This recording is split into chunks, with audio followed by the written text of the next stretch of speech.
spiritual thing. Grows where you are, it exists where you are. An intentional journey to open up the pathways To connect us to something bigger. It helps everybody in the equation. has been the magic of the people, and it's passed from person to person. You have to follow through. You have to do the thing. Like happy, safe place. Is that your logic, or was that something you were told? Focus on your craft and your practice. Just ask me why. Why in general? Can you unteach yourself something that society has taught you? Simple experiences will always be different. Your body is your temple. You've probably been doing certain things your whole life. You need nothing else other than what you're in right now.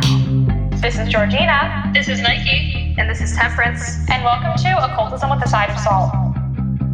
Hello, this is Georgina Rose. This is Nike. And this is Temperance. And you are listening to Occultism with a Side of Salt. Before we get into this, I would like to give two little forewords. First, for patrons going forward, there will be full video episodes of every single Occultism with a Salt episode, as well as certain things that we have cut out. You will get a full version with video for every single episode. So hi, we're on video right now, and if you want to see more of this and more of our interactions that don't make the final show cut, join Patreon right now. And our second is I would like to give a general disclaimer. We are going to be talking about white supremacy, neo-wokeism, the alt-right, and a lot of topics that could potentially be upsetting, triggering. Personally, I think sometimes getting upset is something we need to do to push off change, and sometimes we do need to face the uncomfortableness of the community, but if you are a sensitive person or someone who gets very upset by these topics, we have many other shows. We have probably 30 hours of Occultism with a Side of Salt out, so there are a lot of other episodes you can check out.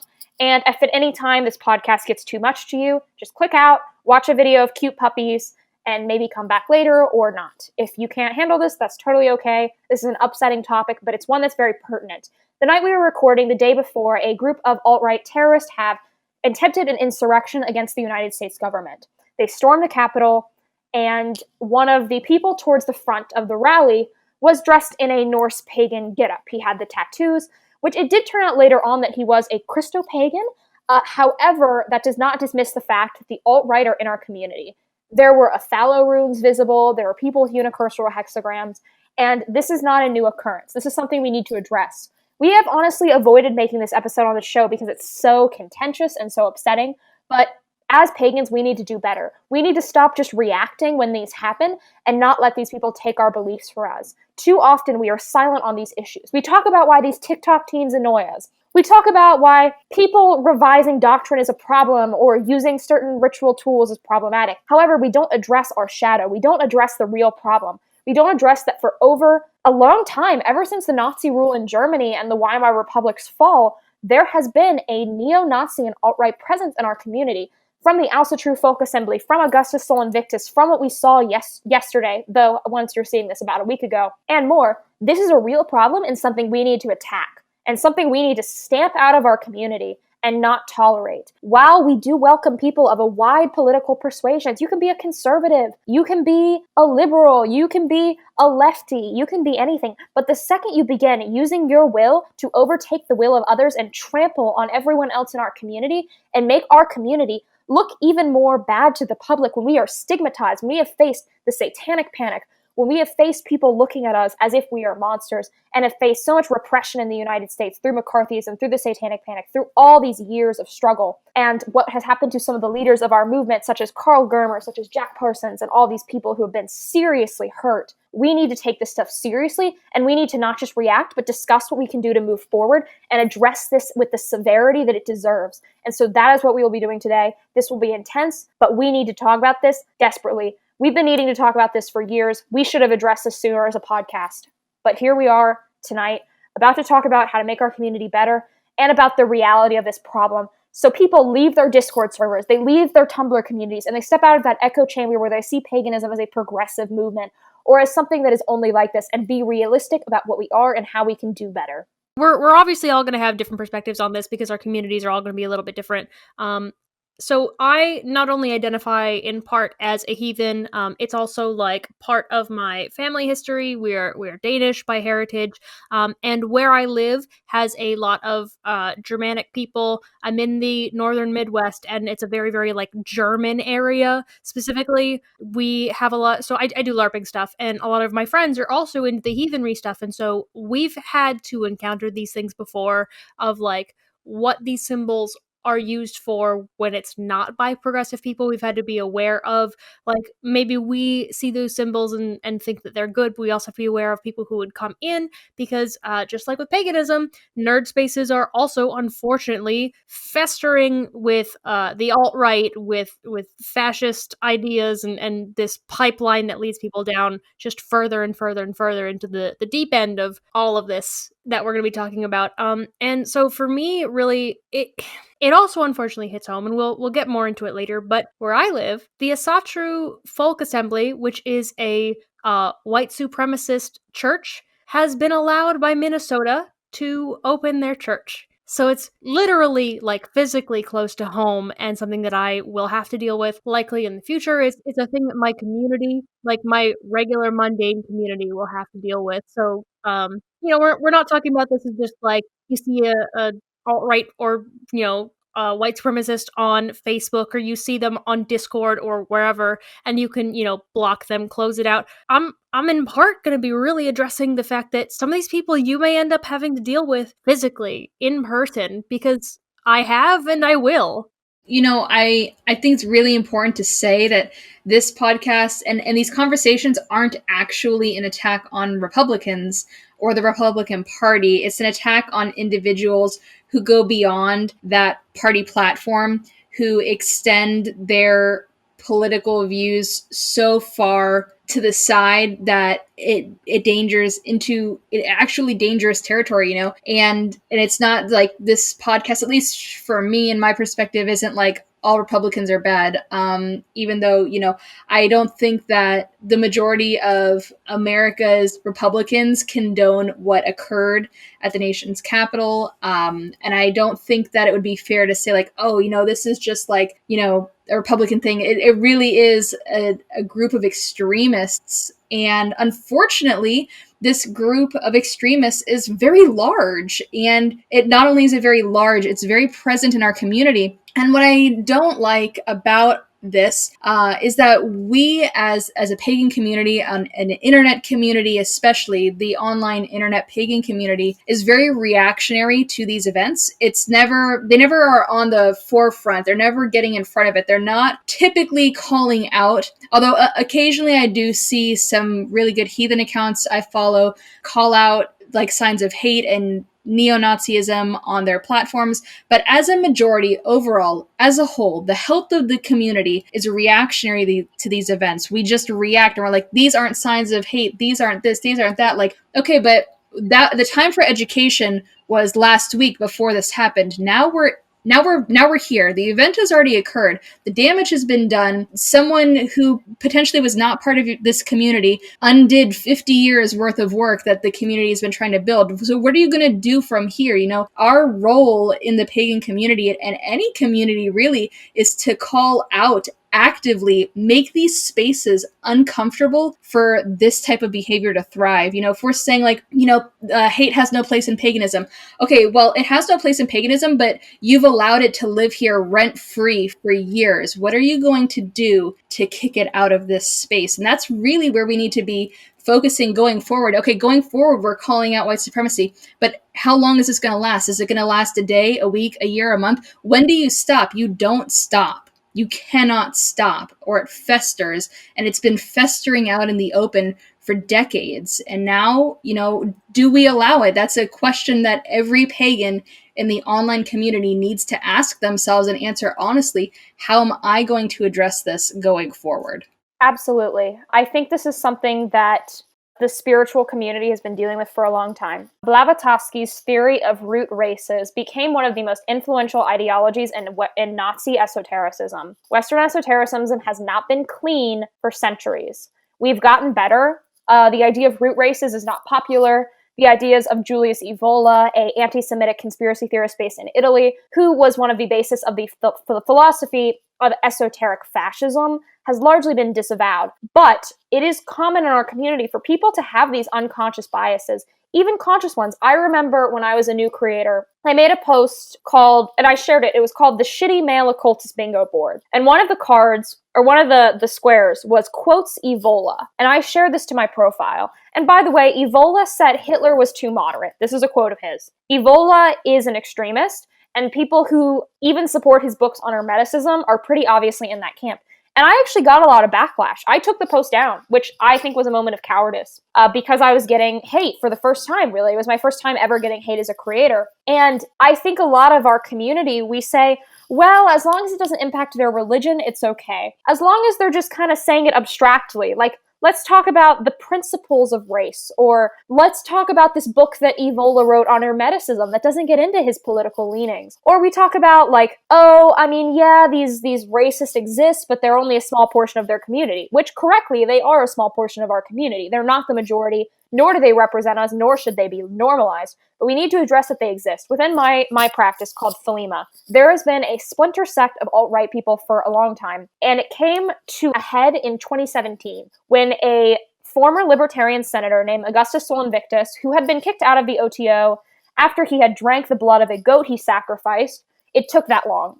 This was after his campaign, if I remember correctly. There's a lot of stuff that happened before where they really should have kicked him out. But regardless, I'm not going to get into the OTO politics because that's an organization thing and that's not the broader issue. But this man helped organize the Unite the Right rally, which, if you guys remember, it was a couple of years ago, but they hit a ton of protesters with a truck and killed people. And there were people with big tiki torches chanting, "The Jews will not replace us," in Charlottesville. And this sort of began the sort of kickoff of a lot of the alt-right movement and showed how far-right it actually is. Especially in Thelema, when we pull from Kabbalah and Jewish sources, and Karl Germer, the caliphate after Aleister Crowley was in a concentration camp in Nazi Germany. It disgusts me that we have this in our community. When one of our leaders was literally in a concentration camp, an American Thelemite, Jack Parsons, who really kind of is, a lot of American Thelema is a response to Jack Parsons because he funded the movement in the United States. His lodge in California was the only active lodge at the time until it was rechartered in the 1970s. Jack Parsons was critical for the survival of Thelema in America. He literally lost his security clearance with the US government because of his political involvements with the left. He was a target of McCarthyism directly. He was a direct target of McCarthyism, and his contributions were written out of scientific history because of McCarthyism. To have that as our history as Thelemites, and then go and be a Nazi, is spitting on the face of Thelemic history. You can take some out-of-pocket quotes of Crowley and say, yeah, this justifies sitting down on minorities, but it eliminates the entire history of Thelema after him and is extremely disrespectful for the people who created the ideology that we claim to represent. It is not what Thelema is because of how Thelemites have literally been put in concentration camps. Do not forget what the Nazis did to the OTO Lodge in Germany, okay? It's disgusting, and the fact that we allow this to fester in our movement is antithetical to our beliefs. Yes, I agree. Aleister Crowley did write in Liber Oz that man can think as he will. Man can vote, man can do what he wants, right? But the second your will infringes on other people's will, it becomes a problem. And the second you say something that is antithetical to the history of our movement, that, by the way, has always been suppressed. We have always been on the outside. We have always been looked down upon by mainstream media. It is repulsive, and it spits on our history and is extremely offensive, in my opinion. And that point about, like, books and, like, reading books that aren't directly about whatever views, and it's just about the religious views, I think it's really important to note that if you have somebody that is a known racist, if you have Evola, and he has books about being racist, being a Nazi, whatever, like all of his shit views, if you have a book that is not addressing those things, you bet that book is still influenced by those views. Those views don't magically disappear because he's not outright saying kill the Jews. Those are still going to be undertones in whatever he's writing about. And so any book by Evola is still going to be colored by his awful, awful views. And so you cannot excuse, well, I don't read his other things because those are bad, but I'll read these things because they don't have those in them. They're still there. The ways that someone's going to view things, the morals that they're going to push are going to be influenced. They're the base things that they believe in, even if they're not directly spreading hate. If it's a book about their religious beliefs, their hatred's going to be part of that. Their hatred is going to even just slightly be part of that. So by continuing to read things by this awful person, you are still engaging with their rhetoric. You are still engaging with their views and taking that in as a fact. You are taking that in as an influence on what you are doing.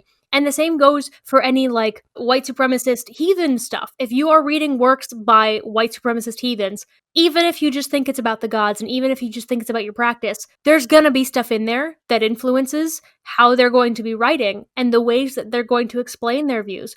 And so if they think that, only white people, and if you're only, Scandinavian by blood and you do the blood quantum bullshit that they like to do, that's going to be part of the work. Versus when you have progressive writings that call out the fact that Nazism and white supremacy is part of, unfortunately, heathenry. If you're reading a work that has those views, that's going to be part of it. They're probably going to write about how he's the all father, not the some father. The viewpoints that a person holds is going to leak into their writing no matter what they do, even if they don't explicitly say it. So I don't care if you're not reading their shit works or like the worst known ones. You're still reading their works, and in my opinion, still makes you shitty. It still means that you are at least excusing what they are doing, which means you are in some ways agreeing with them. And a lot of it is subtle. There's some modern Norse pagan writers. A notable one appeared on a neo-Nazi show called Red Ice TV, and his works are still widely recommended by a lot of pagan circles. Even modern ones, be critical, especially with Norse paganism because of how overtly bad it is. Again, the amount of Thelemites who are super far right is a lot smaller than the amount of heathens that are super far right. So I would actually Google if you're looking for a Norse pagan author personally, because there are so many that have these leanings. Look at what the appearances they've been on. Look at who they've talked to. It says a lot about them. Yeah, I think something that I've heard a lot today and yesterday specifically that I'd like to point out is I've been getting a lot of comments that say, well, it's free speech. They can say what they want to say, in regards to calling this behavior out. And, not really. There's not a historical basis for that. And when we talk about the First Amendment and freedom of speech does not extend universally to everything. Freedom of speech ends where violence is incited. So, and that's in law. So if you're saying, they can say what they want, it's free speech. Sure, they can say things, but that doesn't mean that it's okay to say it. It doesn't mean that it's right to say it. It doesn't mean that you shouldn't be calling it out. Just because I'm a person and I'm saying something, like I could say Georgina's hat looks silly. That doesn't mean that that was a nice thing for me to say. It doesn't make it a true thing to say. It just means that I said it. And Georgina can call me out and be like, you're a bitch for saying that. My hat is beautiful. So, just because you can say something doesn't mean that you should say it, that it's accepted, that society accepts it, or that law accepts it, because it goes beyond societal acceptance to saying it, and it breaches the territory of law, what case law is, what freedom of speech means. If you're in America, how far does the First Amendment extend to you when you're inciting violence and hate to other people? And it doesn't. Yeah, an example of this is it's illegal to say fire in a filled movie theater in the United States. And we still have the freedom of speech stuff in the Constitution. There are limits to that. And also, because you say something openly, it's my free speech to critique that. It's my free speech to call it out. If you say something on a public forum, it's my right to make a response to it. It's my right to comment back. Just because I can see your free speech, it can still be there, and my free speech, I can use that to then say what you're saying is not okay.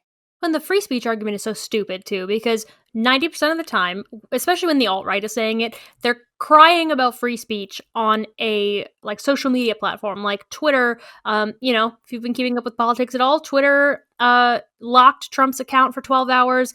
Facebook banned him. Instagram banned him until, at the very least, post inauguration. We don't know at this point how long that ban will extend.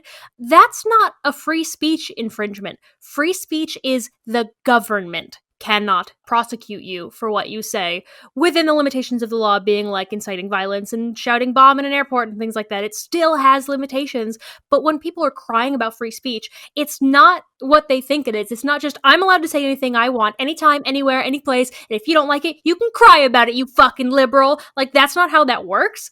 If you're on my Discord server and you say Nazi shit and then you try to claim free speech, I'm gonna ban you. That's just how that works. You cannot cry free speech because someone kicked you off of their social media platform, their Discord server, their Twitch chat, whatever. And especially, and we had this conversation in our sexism episode, and I'll say it again. If you are a content creator, you are responsible for the community that you create. And this is part of taking that preemptive action. We can't wait until January 6th happens again. And there's the alt-right and white supremacists storming a Capitol building and then talk about the hate symbols that they were waving or wearing or that were on their bodies. We have to start in our communities, and it starts with recognizing, is the community that you are either in or running allowing those things under the guise of free speech? Because it's not how free speech works. And when we cover for Nazis and when we cover for the alt-right and white supremacists by claiming, well, they can say what they want because that's free speech, you're telling them it's okay. And there's no other way to put it. You are siding with them. If they are saying anti-Semitic shit, if they're saying homophobic things, if they're saying like anything hateful, anti-Black sentiment, anti-Jew sentiment, anti-gay sentiment, if you're saying that they're allowed to say it because they have First Amendment rights, you're saying to them, I will protect you. So you're saying, I will protect Nazis. And you are saying to your Black, Jewish, queer, disabled, transgender, you're saying to all of those people that are in your audience, in your community, I will not protect you. There is nothing that can be done, and I will do nothing. Even though I have the power to, the people in power will not help you. That is what you're saying to those people. By the way, it's not free speech. Yeah, it's not. It's really not. It's hate speech. So when you're part of a community and either you do nothing because it's free speech or the leadership does nothing because of free speech, you have to know you're not being neutral like you think you are. You are explicitly helping Nazis. There's not a nice way to say it, and I won't be nice anymore. I've tried to be political and like tactful about it in the past, but at this point, there's no other way to put it out there. If you are allowing Nazis, you are siding with Nazis, and as far as I'm concerned, that makes you as bad as them. My thing with in-person groups, because this comes up a lot, with in-person covens, orders, organizations, there have been issues with this in the recent past, and they've kind of allowed alt-right members to remain, neo-Nazis to remain, so long as they're not acting. If someone's an open neo-Nazi in your organization, you do realize that the alt-right doesn't extend the same favors to the left. An example of this is the True Folk Assembly, who have established an all-white church in Minnesota. If you are not blood quantified Scandinavian, they will not let you in the building. The alt-right does not extend the same courtesy. When we, with our liberal belief in the free marketplace of ideas, something that I'm very passionate about, I believe that we should discuss ideas. I believe that we should have these conversations. But when you allow people into your group and remain in your group when you know they're a Nazi, it isn't what the Nazis are doing. Whenever the Nazis say, oh, allow me to stay in your group because the free marketplace of ideas, no, the second that they're in power, like in the True Folk Assembly, they will not extend the courtesy back. They do not allow liberal members in that group. They are very openly Volkish. They speak very, very honestly about the Sun Father. They speak very honestly about the importance of blood. They wear the Othala rune. They talk about how heritage is everything and how you need to follow tradition and how liberals are degenerate and leftists are degenerate and moderate conservatives even are degenerate. And their leadership are very open about their beliefs. They don't let the other side in. It's a hypocritical thing. Whenever they say, I just want to talk about my great ideas, while I, as someone who sympathizes with the free marketplace of ideas, really am like, yeah, I think we should have these conversations. Just know that they're not going to give it back to us when we kick them out or in their groups when they gain power. It's their way of getting in and their way of sneaking in so they can take over and then remove the people they dislike. It's not genuine. It's a grift, if you're going to be honest. So I wanted to talk about how I've actually had to deal with this in real life, which is unfortunate.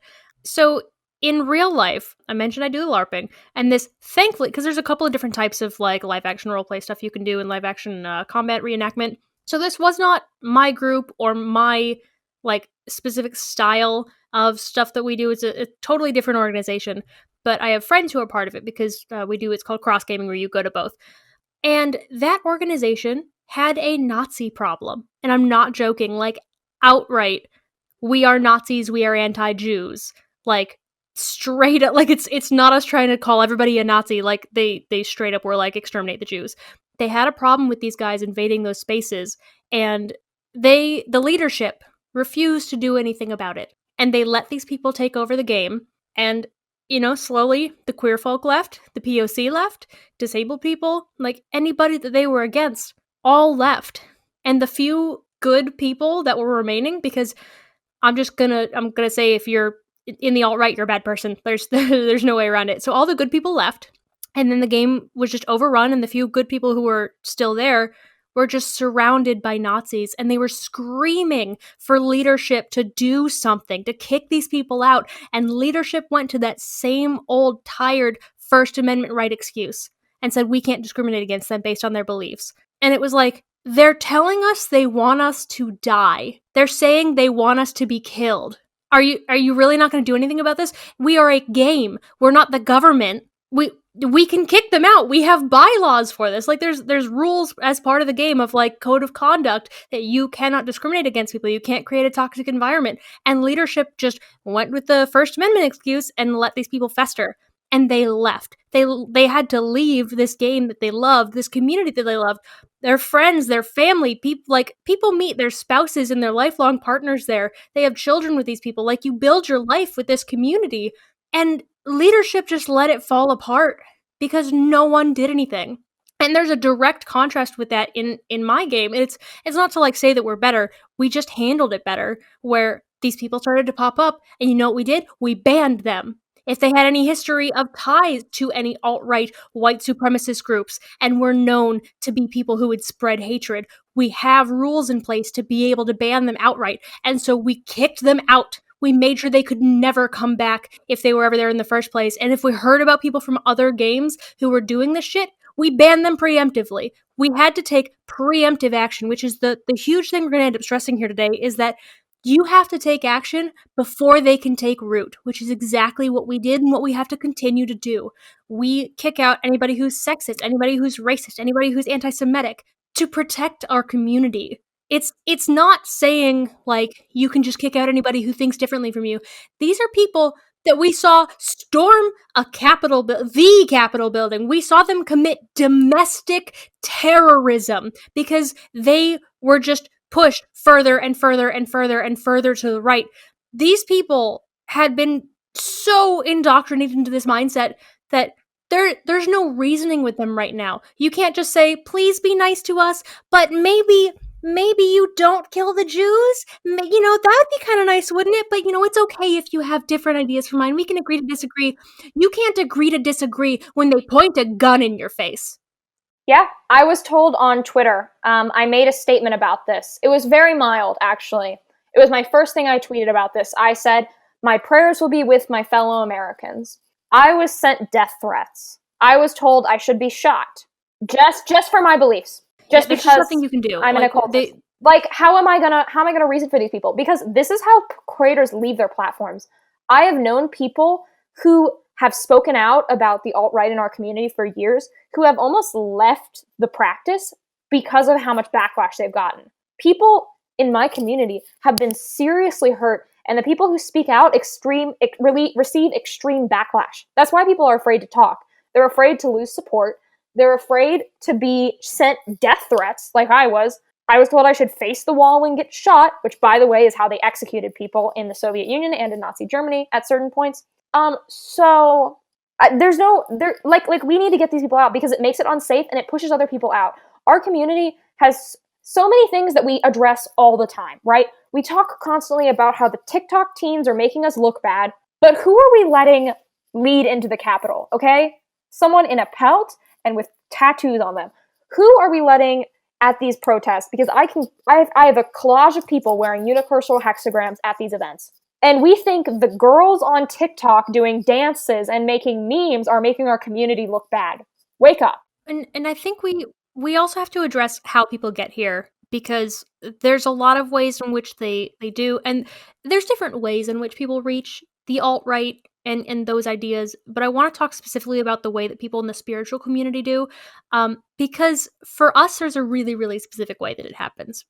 For your regular kind of like Christians or atheists, there's like the YouTube pipeline that people talk about all the time of like, feminist gets owned, dumb liberal compilation, and like it's connected to gaming videos, and so young men are led down the alt-right pipeline that way. But in our community, I would argue that it is the conspirituality and the things that, like, pushing conspiracy theories, because we're taught to question everything, which is true and can be very good. But when you're told question everything, and then what you're questioning is whether or not the government is implanting microchips into your vaccine, and we've talked about herbal remedies and that leading into being anti-science. The anti-science and the conspiracy theories, it leads directly into I don't know if I'm going to cut this out for non-patrons. I'm going to name drop spirit science. And if you guys know who I'm talking about, you know who I'm talking about. TLDR, the moon is hollow, and also space Jews under the label of spirituality.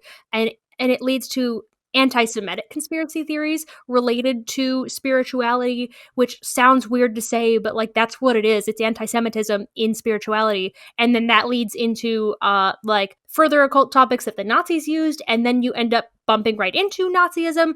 You have people who sort of horseshoe theory their way from like being aware of racism and clothes practices, horseshoeing all the way to the other side of blood quantum, and you can only do Norse heathenry if you're white. Our community leads people down these paths, and it's from good intentions, but we don't address how they get there.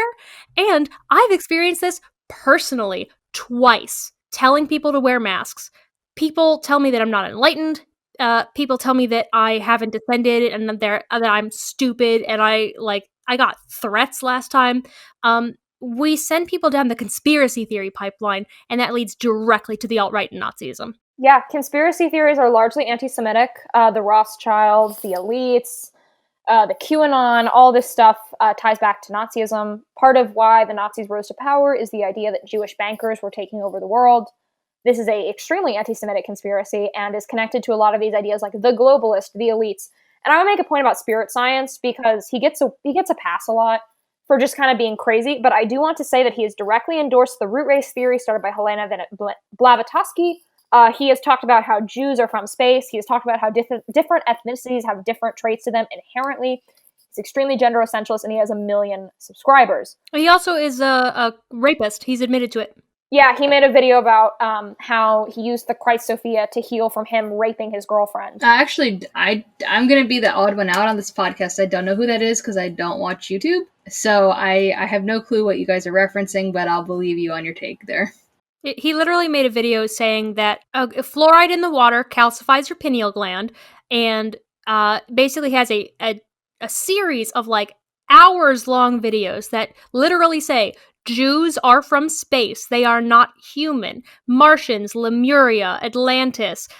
People have fancy space powers, and then the Martians came and they were the angry society, and people are like, they bred with the Jews, and that's what made us lose our spiritual powers, and they killed the like good Earth people. It's crazy, but it's straight anti-Semitic, and he believes that the moon is hollow. Like, just the laundry list of conspiracy theories that you would go down, he checks all of them. And he has, I'm going to check how many subscribers he has. He said coronavirus is the gods punishing us for being bad people, and he's an eco-fascist is what you're going to. He has 1 million subscribers? I told you he had 1 million. He's at 1 million. I want to vomit. But yeah, he's one of the leading voices in online spirituality. He also said he drinks ayahuasca once a day, so just putting that out there. Yeah. Oh, okay. So he's disgusting. He's a bad influence. I'll just say that.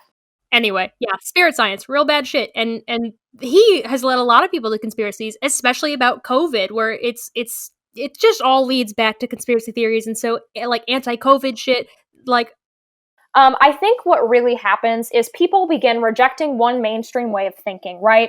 Because when you get into the esoteric, you do reject mainstream religion. You reject mainstream ideas about spirituality, especially as you get deeper into the occult and you fall into things like Hermeticism or Thelema or Gnosticism, or even something like Typhonian Thelema, when you're getting really specific now, or like Discordianism, or like all these like very small religious beliefs, right? Or Shabbatean Frankism, like the stuff where you get very into these niche ideologies, these niche belief sets. You start rejecting the majority, right? You start rejecting like kind of this exoteric religious thing, right? You're like, oh, I don't want to get my message from priests. I want to experience the divine directly. Which, by the way, great notion. I fully agree with it. But people start rejecting one mainstream idea, and they reject all of them. They go, science can't be real. They go, the government can't be real. We're controlled by the Illuminati. Science isn't real. The COVID vaccine will inject us with communism, right? It becomes you reject one thing, and suddenly you're rejecting everything. I had someone call me a PSYOP, a psychological operative for the CIA. for saying vaccines are something that I'm going to take. I said I was going to take the COVID vaccine, and someone called me a psyop. Like, you can go so quickly from, yeah, I'm adapting one fringe belief set, right? I'm going to become a Typhonian Thelemite. I'm going to become a Shabbatean Frankist. I'm going to be very niche. To nothing is real. The government's lying to us. There's a cult of cabal pedophiles who are controlling America, which is the QAnon theory, so quickly. And our community does not discourage this enough. I've seen people, even I trust, who are into the alt-med scene say things about science that make me uncomfortable. I went to an event in October of 2019 where someone directly to my face said scientism was the biggest problem in America. These people are real, and you're going to interact with them if you start going to in-person meetups. And even it'll be subtle comments. Like, you won't pick it up very easily. But if they're early on in this pipeline, you really need to be kind to them, I think. If you see someone starting to think things like scientism or reject vaccines or something like that, be kind and engage with them. But once they're full on a Nazi, then they need to be removed. But if they're earlier on, I do think you can kind of talk them out of this, especially because a lot of these people don't know what they're falling into, right? Like, if you start believing spirit science's ideas about, like, Jews from space, or you start thinking, like, maybe blood quantum is actually valuable. Maybe we need to connect to our heritage. A lot of these people don't realize that they're agreeing with Volkish ideas or far-right ideas. A lot of them just think they're falling into a spiritual path. And with time, they do realize the truth about those ideas, but if you see them earlier on, you should correct them and say, hey, maybe blood quantum isn't just connecting to your heritage. Maybe heritage is where you grew up and what you grew around, and your culture is what surrounds you, not what is in your DNA test results. Like, that type of stuff is where you can talk to someone and debate with them and get them out of it. But it's once they're like, we need to kill all Jews, or screaming like Augustus Sol Invictus did, the Jews will not replace us, that's when you need to just go the harsh route and eliminate them, right? Because this happens progressively. People don't radicalize overnight. I think, going back, because I finally remembered what I wanted to say earlier, and we've all touched on it. I've too received a lot of hate over the years, being just a social media person, but really what we can't even begin to touch on is the fact that all three of us sitting here right now recording this podcast are white, and this conversation changes drastically if you're Black, Indigenous, or any other kind of person of color. This conversation changes drastically because we're just dealing with people like, I've been called a fascist foot soldier for saying I support masks, okay? But that's me as a white person. This conversation gets really violent, really aggressive, and really quickly the second that you're not white dealing with white supremacists. Like, how much of our community has become unsafe for BIPOC pagans? Really, this conversation, we're just skimming the surface here. We're skimming the surface from a point of privilege because we're sitting here and we're able to say, this is wrong, speak out against it. But there's whole sections of our community that aren't safe to say what we're saying right now. We're speaking from a place of privilege on this conversation. And it's really important to point that out and protect those sections of our community. If you're saying Black Lives Matter a few months ago, but you're not protecting them right now when the face of paganism is hate. Not all pagans are filled with hate, but right now we're in the global media.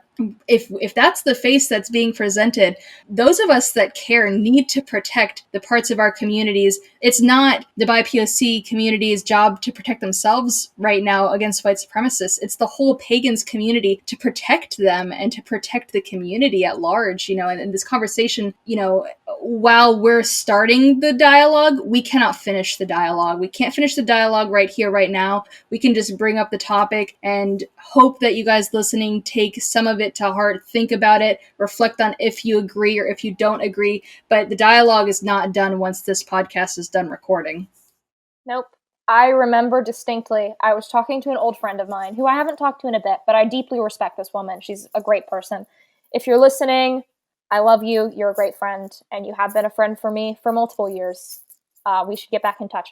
But she explicitly left Germanic paganism as a mixed woman because of how she was treated. She left it. She stopped talking about runes publicly. She was very directly hurt by this. I met a Wiccan woman who was a person of color. She was Black. And she told me that she called herself an Afro-Wiccan so white supremacist Wiccans wouldn't gatekeep her and say she was appropriating Celtic culture for being Wiccan, which, by the way, that actually doesn't make sense because Wicca's from the 50s, and I could get into a theological reason of why that doesn't make sense. But people of color in our community, especially ones in sects of European paganism, have it really hard. It's an uphill battle for them. I think, like, a lot of our people just see, like, kind of like echo chamber communities, right? You hang out with, like, the liberal pagan Twitter squad, or the occult Discord servers that are always kind of hugboxy and sweet and safe. And those communities are great. People of color deserve to have them. People of color deserve to have spaces where they're not with the wider community, and the wider community is not as accepting. But people leave the practice over this stuff. People stop writing about the occult because of this stuff. Yeah, they're not everyone, but they're a vocal minority, and a minority that threatens to take over the majority. And we need to get them out and be kind to the people of color in our community who are probably tired of talking about this, who are tired of dealing with this, who are tired of being told that they're unable to practice certain religions because of their skin color. It's repugnant, it's repulsive, and it's also ahistorical to what a lot of European pagans in the past believed. And I want to speak on that really specifically. So as a note, for any of my POC people out there who want to get into heathenism, any of the Norse practice stuff, do it. There are good parts of the community, and I want to say you are welcome here. You have a place here. Nothing should stop you. And fuck any of these people who try to keep you out of it. I know it's not that easy. It's not that simple, to just say, this one person said I could. But, like, I want to get into the history of that, because that's something that I haven't seen addressed as much until very recently, and even then it's only a couple of people. Historically, there were Black Vikings. There were, or at least the people that we consider, Black Norsemen, like people from Scandinavia. Black people were there. They were. And it's ridiculous. It's stupid to say that they weren't. One of the most well-traveled men in the world was an African king, Mansa Musa. He went all over the place, spreading his wealth, spreading Islam. I believe he was Muslim. He went all over the world. He was so well-traveled. And not to mention, like, Scandinavia is not that far from Asia. People from the Asian subcontinent could have easily come over to Scandinavia, and Scandinavians went other places. Like, we have records of this. We know that people traveled all over the what's it called? It's the, like, super mega continent of Europe and the Middle East and Asia and just, like, everything over there. Basically, that whole part of the world. Everybody traveled everywhere. It's not like, it's not like we have now that the travel was not as easy and it was not as accessible, but people did travel. And so to say that people stuck to their areas and there was no such thing as any people that we now would consider POC being in Scandinavia, that's ridiculous. Erickson was in the Americas. Yes, like, literally the people that we consider Norsemen, like Vikings, met Native Americans. It is one of the stupidest things you could ever say, to say that there was no such thing as a Black Viking. And so to anybody out there listening who wants to say that, you're an idiot. I will never back down from this. You're an idiot to think that that is a thing. And the same goes for, like, Greek paganism. I have had people accuse me and say, you're not allowed to be a Greek pagan because you're not Greek, or I didn't look Greek, or whatever. Which is also stupid, because we know for a fact that the Greek people traveled all over the place, and that the Greek Empire at its height was huge. Like, we know they interacted with people from the Byzantine Empire, Persians, Africans, people in the Middle East, arguably all the way over into, like, the far reaches of Asia. We know that they traveled, which means that keep hitting this thing. We know that they traveled, which means that there was a lot of cultural exchange, which means, as humans will do, people will get horny and they will have interracial babies. Because that's just what they did, because the concept of race wasn't even the same back then. What we consider it now, it's not the same. There's a great quote that I'm not going to remember properly, but it's basically, the Romans didn't care what your skin color was. They cared if you were Roman. And that's what they gave a shit about. Are you from here? Are you a Roman citizen? Yes? Cool. Your skin color didn't fucking matter, because they had contact with Egypt and all of the African continent. Like, do you really think that they never met a Black person? Do you really think that nobody ever traveled either direction? Do you really think that the Romans never had any Black babies? You kidding me? It's stupid to think that. Yeah. Literally, the concept of race back then was just where you're from. It was more like our concept of nationality. Like, we would all be considered Americans rather than Temperance Irish and Nike Scandinavian. Like, that wouldn't be how we broke it up. Like, modern race concepts are actually quite recent. There's a lot of stuff you can read about that. I'm not going to get into all of that, about how like race is constructed and how it kind of is a pseudoscience and all that type of stuff. But that's been largely debunked all over the internet. You can find a ton of resources about that. I'll link some below in the YouTube description. I'll link a ton of stuff for just in general. I'll link a ton after this episode. But yeah, it wasn't the same. And even then, I get Reconstructionism, because a lot of these really Volkish ideas come from Reconstructionists or traditionalists who are trying to revive exactly what people did way back when. I just want to say there is no authentic Reconstructionism, because we don't have the records. All the records were written by Christians, first of all. Also, Reconstructionism is reconstructing traditions. It's not reconstructing the culture. You can't rebuild ancient Scandinavia. First of all, if you were, you should move to fucking Scandinavia. Get out of here. Like, you're not speaking Scandinavian in your rituals. Probably not. You're probably not. You can't recreate this stuff perfectly because we don't have the records. People weren't even using runes for divination until the 1600s. And these Reconstructionists put runes all over the place. They don't use them exactly how they were used historically because we don't have the records. Like, things like Uthark theory are people who are these traditionalists will talk about Uthark theory. There's no true historical evidence that it's true. It's only a theory. So really, all Reconstructionism, while there are some that are very obviously neo-paganism, such as Wicca, it's all guessing, right? There's no perfect records. The best we have is Greek. And even then, like, we only really have the PGM for actual, like, ritualistic records. There's no authentic tradition. There's no authentic Reconstructionism that is perfect. So of all things, why are we hung up on this? It's really stupid. Like, try to reconstruct the actual rituals and the religious practices before you start gatekeeping, because that's what your goal is, right? And you're doing a pretty poor job. That's historic fact. That's the history. It's the same thing with, like, who's a real witch. Like, there's no... That's for next episode. No spoilers.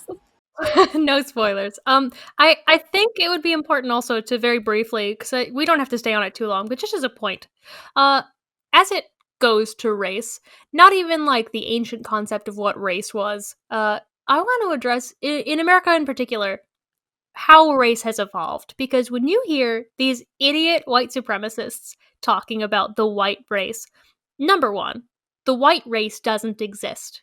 There are people who are lighter of skin tone, but even that has variances depending on, your family history and where everybody's from. And so, like, somebody who looks like me, like Frankie from Chaotic Witch Hunt, she's Italian.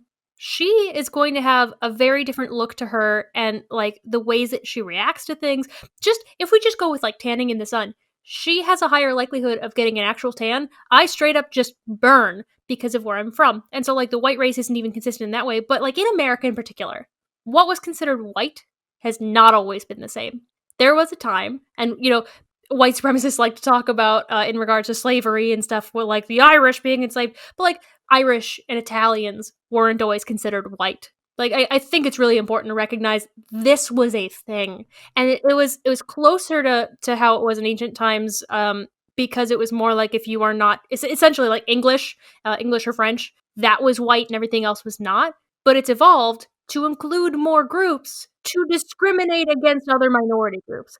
The Irish and like the Italians, they were brought in and allowed to be white, big air quotes on that for audio listeners, allowed to be white, in order to further discriminate against Black and brown and Asian people in the country, and especially Black people, as they were slaves. Like, race has always been a mutable thing, and we don't have to look that far back to see it. So anybody who starts getting those ideas about what race is and is not, in order to be able to say who is allowed to do whatever when it comes to open practices, because there are reasons for certain things to be closed, that's a whole different conversation. But when you want to talk about what race is and what people are allowed to do based on race from the white supremacist perspective, you have to just completely ignore history in order to make that argument. I mean, I think, it's an interesting perspective that I'm going to bring. There's this thing in law where, like, a lot of the times you're classified white, black, other. So you're classified white,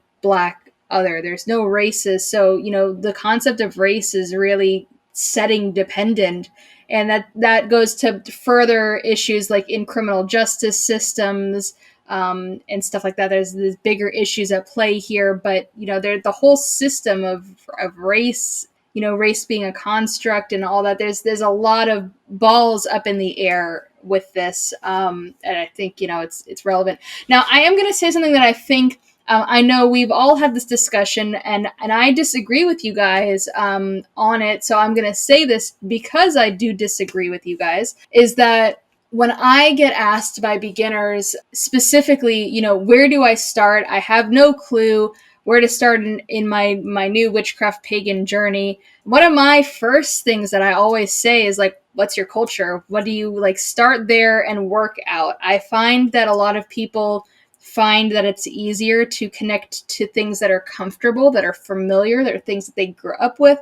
So for me, Celtic paganism made sense when I first started, but I tend to give that recommendation a lot. And it's not coming from a place of hate. It's not coming from a place of supremacy or anything like that. I just find that people have an easier time connecting to stuff that they're already familiar with. So if you're just getting into paganism and you grew up Greek Orthodox, guess what's easily available? Greek paganism. It just is what it is. That's my opinion. And I don't think that if you have an opinion like that, it doesn't make you, a white supremacist. It doesn't make you alt-right. Where that line gets drawn is saying you have to do this because you're that. Like you can only be in this because you are this. You have to do that because you're that. Like that's where we get into like blood quantifying, because it's not blood quantifying to say like, oh, you grew up, in an American Italian household. Like see if you like that. It's different than saying like you can only be heathen because you have, Scandinavian blood. Like it's very different. Those are two very different ideologies. Absolutely, I agree. Temperance and I have pretty different beliefs on that conversation. Temperance and I have discussed this. I think our big different disagreement comes from, I think, culture is what you're raised around. Not like most Americans are not directly attached to the culture their ancestors are. They're American culturally. They're not like Scandinavian culturally. Like if you grew up in America and your family's been here for generations, you're American culturally. I think that's where a lot of that comes from. And I also have I have different views on kind of cultural mixing and all that type of stuff. But that's religious. Those are theological disagreements, right? Those are not like big morality disagreements, right? Temperance and I can go back and forth on the importance of culture in spirituality and that type of stuff. That doesn't mean like that's an example of free marketplace of ideas, right? Temp and I host a podcast together and we disagree pretty strongly on this stuff, right? This is one of our big like personal theological debates, and that's beautiful. We should have debates. We should have discussions. I love that I disagree with you two and you two both have wrong opinions on certain things. Like that's great, but it's when it becomes these people can't do this. These people need to get out of our community. These people are inferior. That's when it's a problem. The problem is not disagreements. I love talking to people I disagree with. It's how I've learned the most. I think part of what makes this podcast as great as I like to think it is, and my narcissistic brain, is that we come from such radically different perspectives. And that's like, I love that we're different religions. I love that we're different political beliefs. Like, I think that's beautiful. And I think we should encourage communities of where we talk to people who aren't in our tiny little sect, right?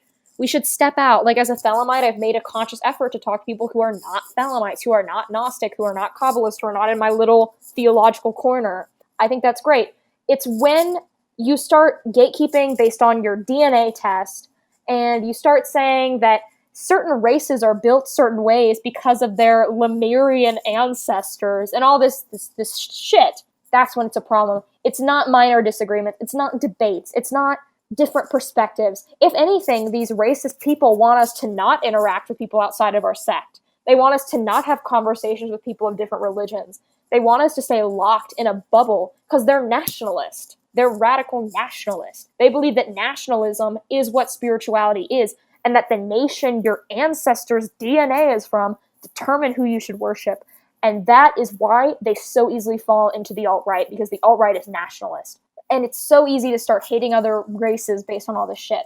That's where the problem is. It's not that we disagree. It's not that you're interested in your culture. It's not that you love your heritage and you're proud of your heritage. That's not a problem. You should revel in that. especially if you're like Irish or someone who's been like oppressed historically. Like, that's beautiful. You should decolonize your spirituality. The problem is when it becomes hatred and it becomes vile and it starts making people leave groups and give up writing and give up talking about this stuff and lose the passion for spirituality. Because the thing that's about spirituality is, right, we all start this because we want to improve ourselves. That's why we have these paradigm shifts. We want to get better. We want to get closer to the divine. We want to attach to our true will. That should make you better. It should not make you want to tear others apart. It should make you want to help others get on the same path towards the great work that you're on, not destroy others, not rip beliefs apart, not rip people apart. Spirituality should be positive.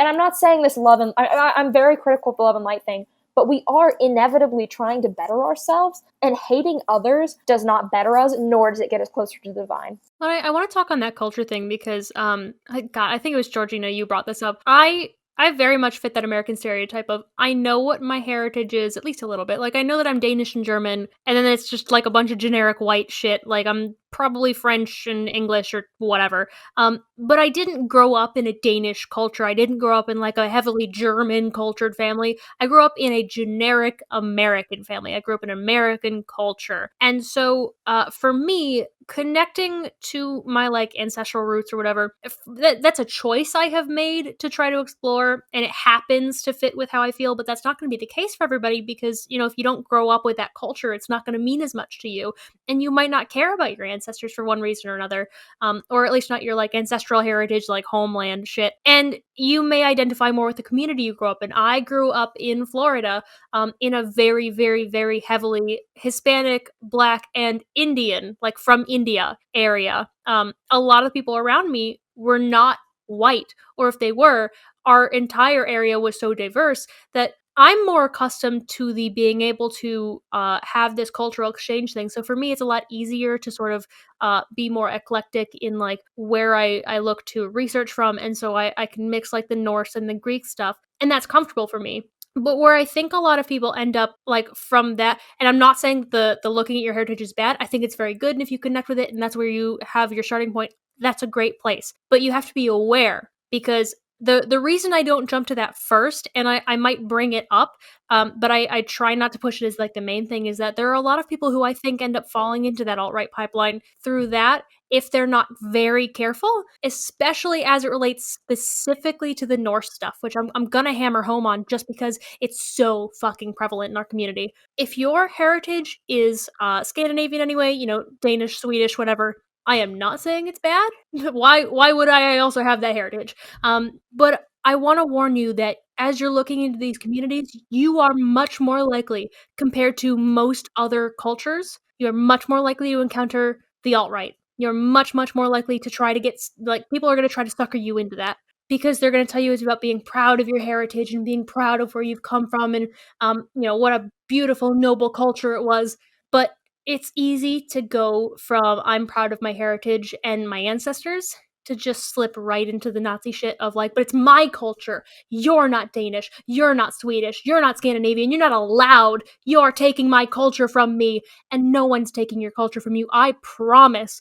No one is. The people who would take this culture from you are Christians who did this to everyone. Like, and that's not a bash on Christianity, but like historically, that's what it was. The people who are going to take your Norse paganism from you are the Christians who came, you know, hundreds of years ago and forced everybody to convert. Mostly the Catholic Church has a long history of doing that worldwide. Paganism in general has that issue. I mean, we have it in, you know, Ireland and in Rome and in Greece and in Scandinavia, like literally globally. The Catholic Church did a lot of that. So it's not going to be scary brown people trying to take your heritage from you. That's not how it works. And if you start hearing anybody try to even imply that someone is going to take your culture from you, you need to run. And it might sound innocuous at first. It might sound like they're just trying to be proud of their culture. But if they're trying to say that people are trying to steal it or take it, or like, this is going to be kind of a controversial take.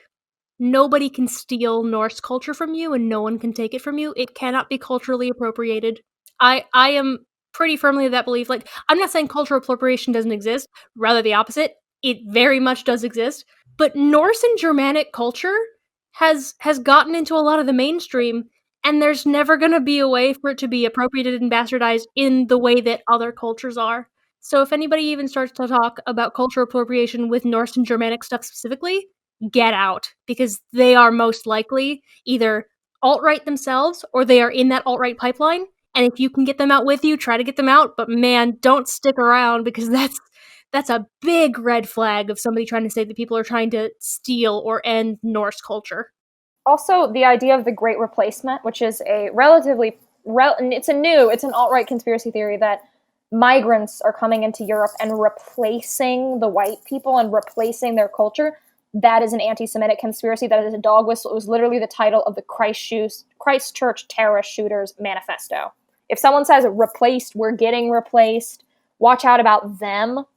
That is the Great Replacement theory, and that was used by terrorists before they shot up a mosque. And we heard that at Charlottesville, them chanting, "They will not replace us, Jews will not replace us." Yeah, it's literally replacement theory. It's not happening. It's not happening. Anybody who even tries to remotely say that, get the fuck away from them. Replacement theory is absolutely a Nazi thing. It's not even subtle. That's Nazi shit. Run fast. I'd just like to bring it back to your point on you can't appropriate Norse paganism.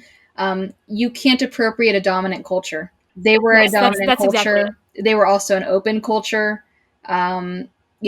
Odin being the All-Father, you can't appropriate a culture that opened itself willingly and was also dominant at the time that it was alive. So you can't. And, I think there's some people like to get uppity, like they like to feel special, right? They come into this, they want to feel special. They want to feel special in paganism. They're like, this is mine. Gatekeep the things that should be gatekept, but Norse paganism is not really one of them. I think that's just like a silly talking point. To be honest, I just think it's just something that they bark at each other because the rest of the community is always like... Yeah, be really careful whenever this is something to note. The term closed practice is a very specific meaning.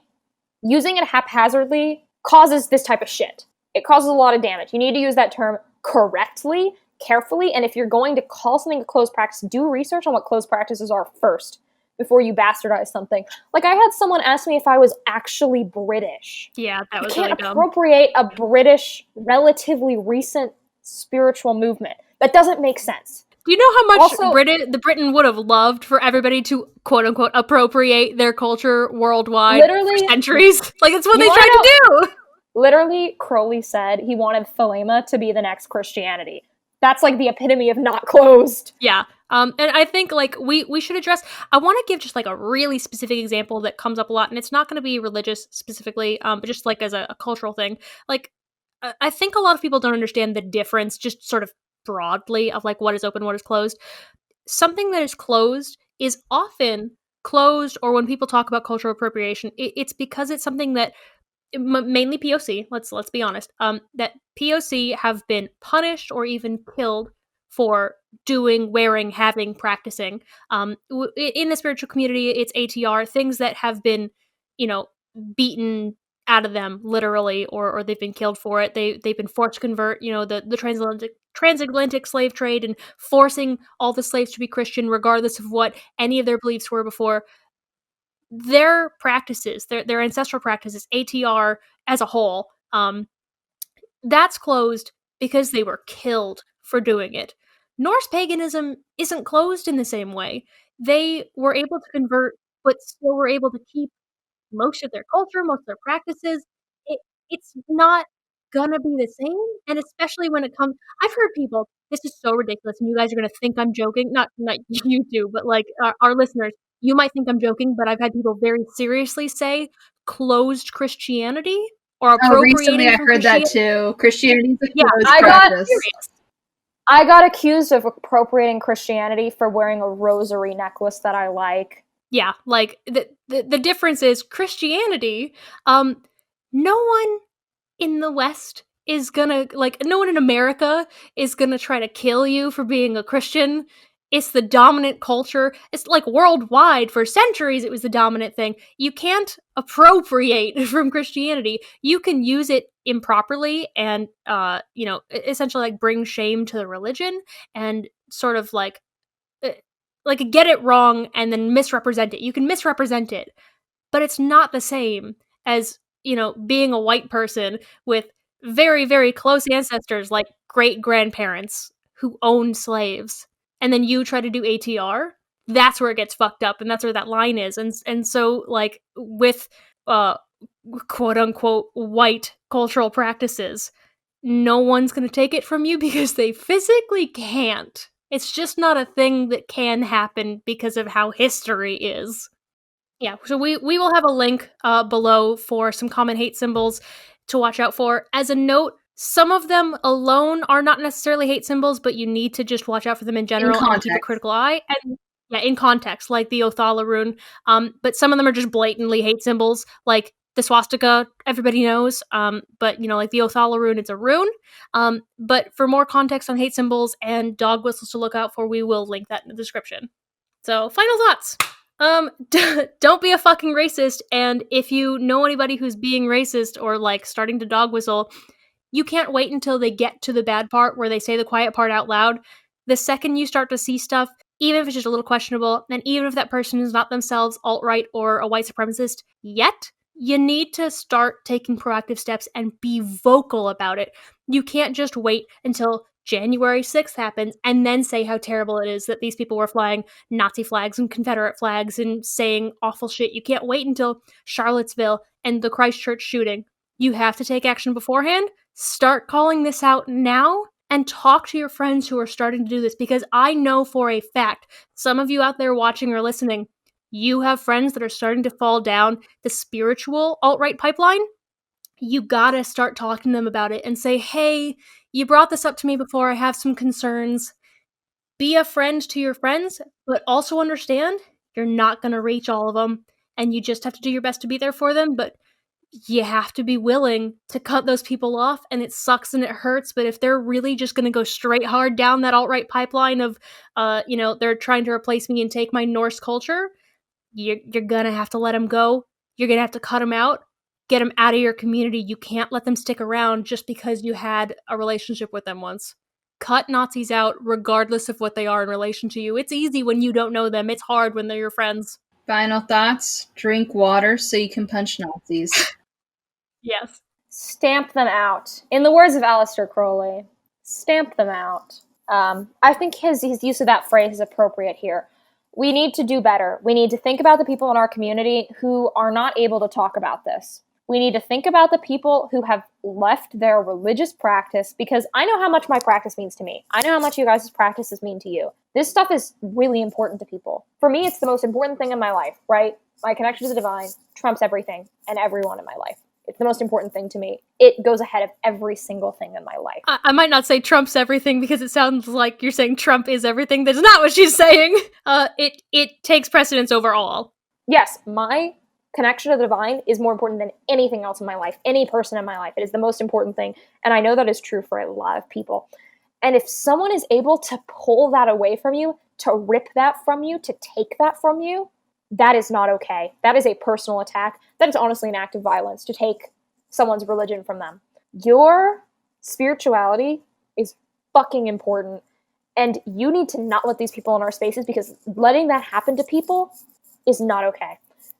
Your beliefs and your principles and your values should not be taken from you. We need to get them out and stamp them out and remove them from our communities with full force, and not just be reactionaries. We need to not just post things on our Instagrams and make little TikToks, right?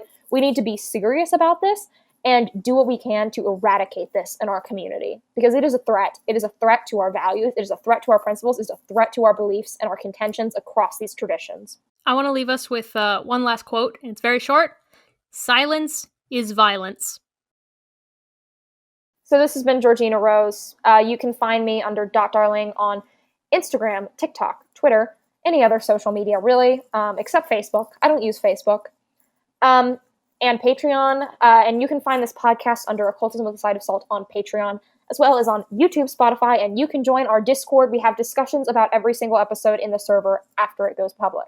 I've been Nike. You can find me at Warrior Witch Nike or Warrior Witch N pretty much everywhere. It'll be linked. You can always find me there. Mainly I use Instagram, YouTube, and Twitter. So if you want to see me get a little bit more wild and possibly more political like this, Twitter's usually where I get that way. Otherwise, YouTube I post every week, and I've got my own Patreon stuff, and I'm pretty cool. And I'm Temperance. If you want more content like this specifically, only find me on Twitter at Temperance Alden. And this has been Occultism with a Side of Salt.